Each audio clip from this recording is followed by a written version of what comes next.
Students, इस video में मैं आपसे कुछ तरीका शेयर करूंगा कि जिनके ज़रिए आप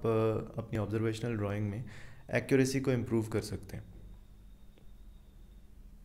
ऑब्जर्वेशनल ड्राइंग में आपकी कोशिश ये होनी चाहिए कि आप ज़्यादा से ज़्यादा इन्फॉर्मेशन अपने रेफरेंस से परसीव करके और उसे एक्यूरेटली अपनी ड्राइंग में कन्वे कर सकें।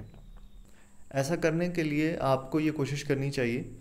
कि आप अपनी ड्राइंग को या अपने ड्राइंग बोर्ड को अपने रेफरेंस के मुकाबले में इस तरह रखें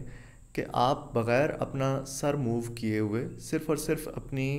आँखों को अपने रेफरेंस और अपनी ड्राइंग के दरमियान में मूव करते हुए दोनों को कंपेयर कर सकें। इस तरह आप ज़्यादा से ज़्यादा इन्फॉर्मेशन अपने रेफरेंस से अपनी ड्राइंग तक पहुंचा सकेंगे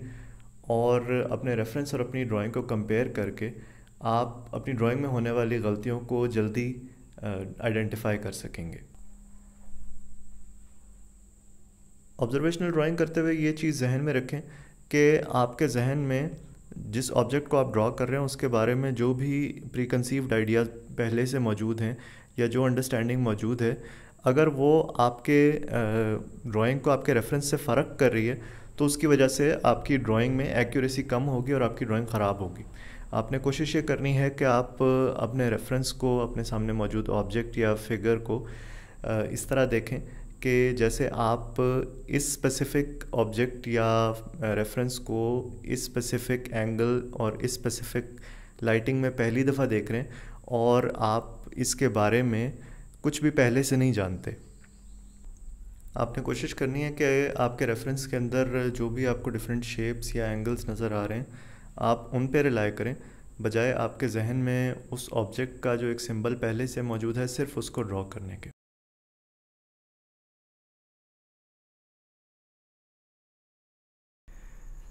आप जिस भी रेफरेंस या ऑब्जेक्ट की ड्राइंग कर रहे हो सकते हैं, उसका जो इमेज आपको नज़र आ रहा होता है वो डिफरेंट कलर्स या टोन्स की शेप्स से मिलके बना हुआ होता है।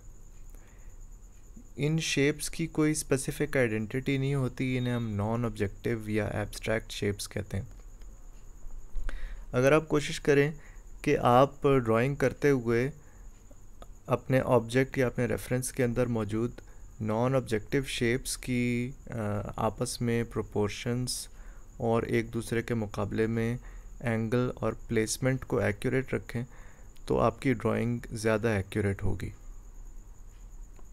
इसी तरह अगर आप इस बात का भी ध्यान रखें कि आप जिन ऑब्जेक्ट्स को ड्रॉ कर रहे हैं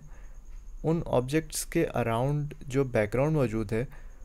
उसके अंदर उन ऑब्जेक्ट्स की वजह से क्या शेप बन रही है। किसी ऑब्जेक्ट के अराउंड जो शेप बनती है उसे नेगेटिव स्पेसेस कहते हैं।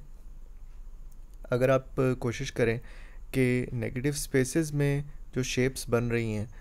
वो भी आप साथ साथ देखते जाएं और उनको भी एक्यूरेटली बनाने की कोशिश करें,